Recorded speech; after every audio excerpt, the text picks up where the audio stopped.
Avec mes collègues enseignants dans différentes disciplines. Vu qu'on a 2 heures de temps, de retard, pardon, nous allons essayer de présenter 15 minutes chacun. Et je vais regrouper les questions 3 par 3, parce que si on fait de l'interactivité, malheureusement, on va encore déborder. Le programme étant très long. On va faire comme ça, donc on va passer 30 présentations. Prenez note de vos questions, on y répondra, et puis on regroupera les questions pour les travailler si vous voulez. Et sans trop tarder, je vais donner la parole à notre confrère professeur Prali Taher, qui est professeur de chirurgie cardiovasculaire à l'hôpital militaire Mohamed V de Rabat, et je crois qu'il nous remplace Exactement. Hassan. Donc voilà, à vous la parole. On a changé un petit peu l'ordre parce que c'est il y a une petite contrainte d'horaire. Et donc, pour l'arranger, on va commencer par lui. À vous la parole. Merci Madame la Présidente, bonjour tout le monde. J'ai le plaisir de partager avec vous l'expérience du service de chirurgie vasculaire de Rabat concernant le diagnostic et la prise en charge pédiabétique. Donc, quelques chiffres pour rappeler un peu le contexte. Les plaies de pédiabétique entraînent une amputation dans 5 à 10% des cas. Le risque d'amputation est 15 à 30 fois supérieur par rapport à la population générale. 50% des patients diabétiques présentant une artériopathie oblitérante. Donc, dans cette présentation, on va parler aussi bien du côté vasculaire que du côté cicatrisation. L'artériopathie diabétique a une prédilection pour les axes jambiers, mais il s'agit souvent des lésions multifocales, multi-étagées, parfois très calcifiées, difficiles à traiter. Donc, chez les diabétiques, la revascularisation est indiquée en cas d'ischémie critique dans le cadre, pour sauver le membre, ou en cas de trouble trophique pour obtenir une cicatrisation. Donc pour les progrès, ces dernières années, il y a énormément de progrès concernant l'imagerie et les stratégies de diagnostic. L'avènement des procédures endovasculaires a nettement amélioré le pronostic de ces lésions. Et on dispose actuellement de plusieurs moyens de cicatrisation constituant de véritables armes pour lutter contre ce problème. Alors, la prise en charge pédiabétique a passé par plusieurs étapes. La première étape était purement chirurgicale. On faisait des gestes de débridement, de décharge et d'amputations. La deuxième étape, c'est à partir des années 2000, avec l'avènement des procédures endovasculaires. Et aujourd'hui, on est dans une troisième phase de réflexion sur la prise en charge globale des patients. Parce qu'après avoir revascularisé ou faire un geste chirurgical, le patient entame un parcours de combattant pour obtenir une cicatrisation complète de son moignon. Donc, pour rappeler un peu le contexte, à partir des années 2000,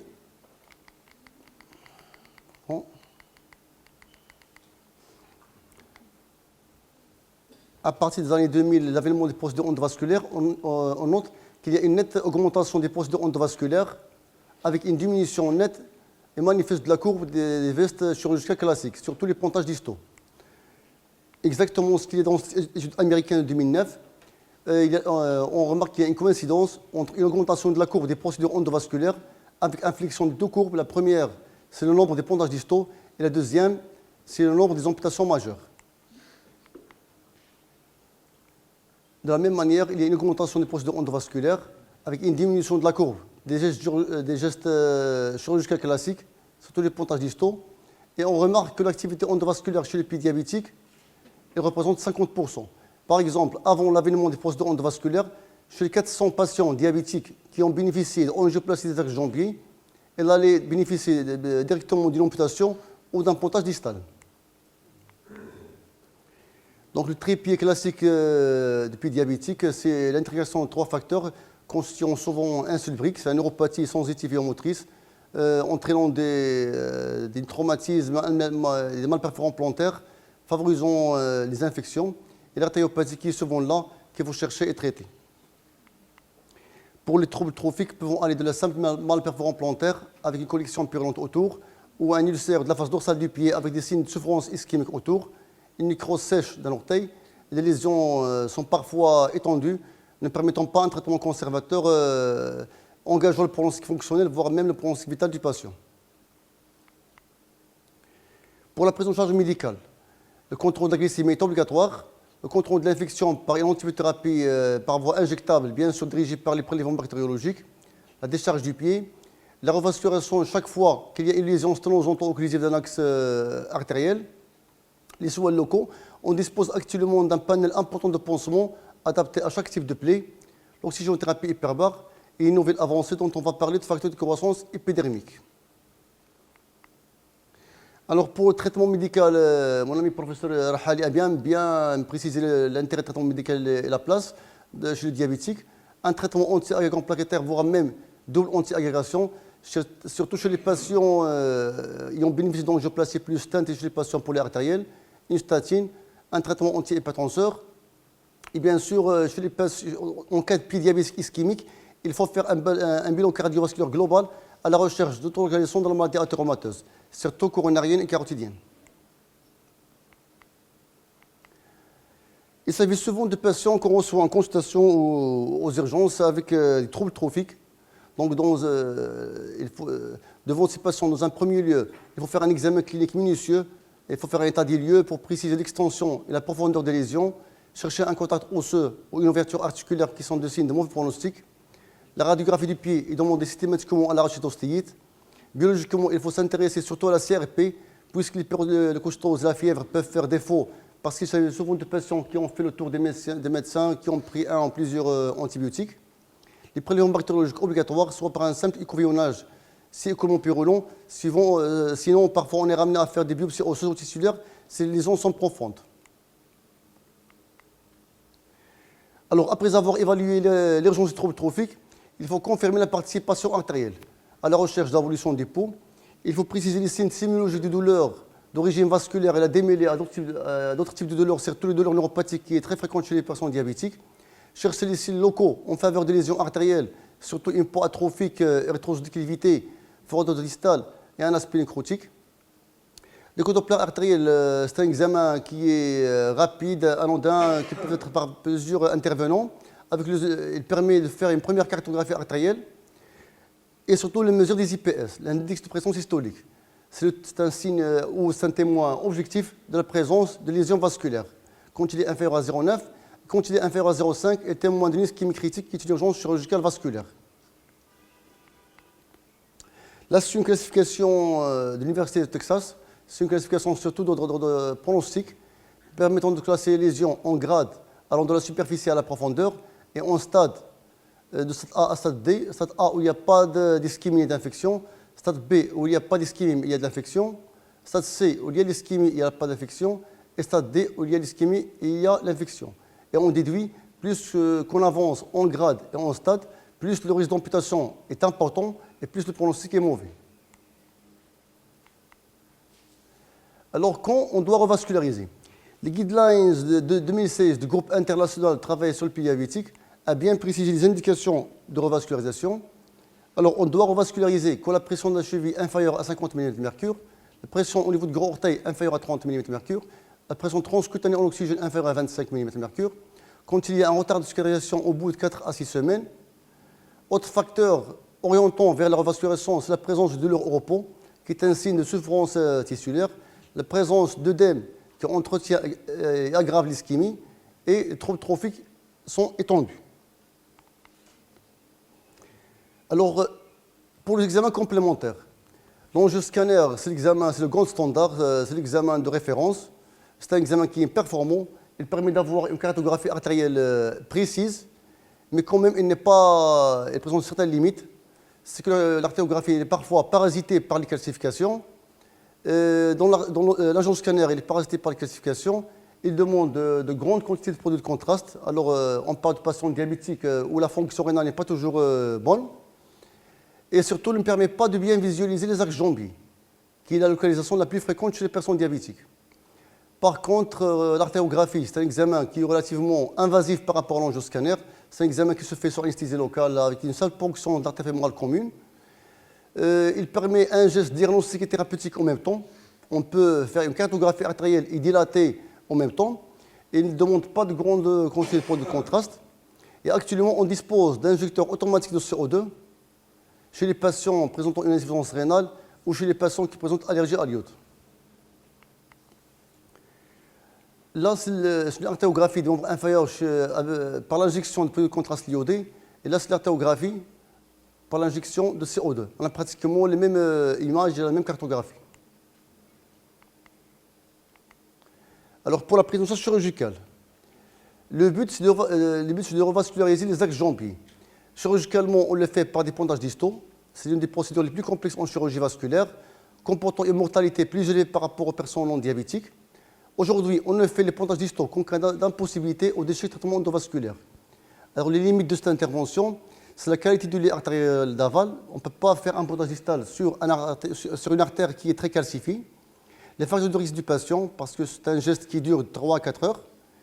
Le substitut vasculaire, les pontages distaux sont réalisés par la veine symphytique interne, qui n'est pas toujours de bon calibre.